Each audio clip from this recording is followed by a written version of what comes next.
And I think we're now going to go to a question from Ukraine. I passed the border a couple of days ago. I'm from Kiev. Most of my family, most of my team members are still in Ukraine, in Kiev, in Lviv. A woman from my team is now in Bila Tserkva, and she is there with 2 kids. And Russian military is over there, and she's so much afraid that she will be shot. Kharkiv, the city where I was studying, was bombarded today, fully, the downtown square. So you're talking about the stoicism of Ukrainian people, but Ukrainian women and Ukrainian children are in deep fear because of bombs and missiles which are going from the sky. And Ukrainian people are desperately asking for the West to protect our sky. We are asking for the no-fly zone. We are saying in response that it will trigger World War III. But what is the alternative, Mr. Prime Minister?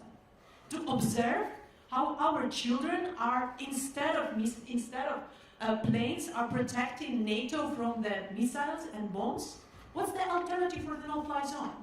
We have planes here, we have air defense system in Poland, in Romania. NATO has this air defense. At least this air defense could shield the western Ukraine, so that these children with women could come to the border. It's impossible now to cross the border. There are 30 kilometers of lines. Imagine crossing the border with a baby or with 2 children. Britain guaranteed our security under Budapest Memorandum. So you are coming to Poland. You are not coming to Kiev, Prime Minister. You are not coming to Lviv because you are afraid. Because NATO is not willing to defend. Because NATO is afraid of World War III. But it is already started. And these are Ukrainian children who are there taking the hit. You're talking about more sanctions, Prime Minister, but Roman Abramovich is not sanctioned. He's in London. His children are not in the bombardments. His children are there in London. Putin's children are in Netherlands, in Germany, in mansions. Where are all these mansions seized? I don't see that.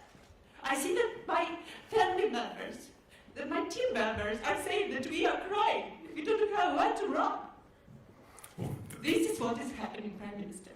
Well, thank you very much for your questions, and thank you for getting here today. And I'm glad that you have been able to get here. And look, I just want to say that I'm acutely conscious that there is not enough that we can do as the UK government to help in the way that you want. And I've got to be honest about that.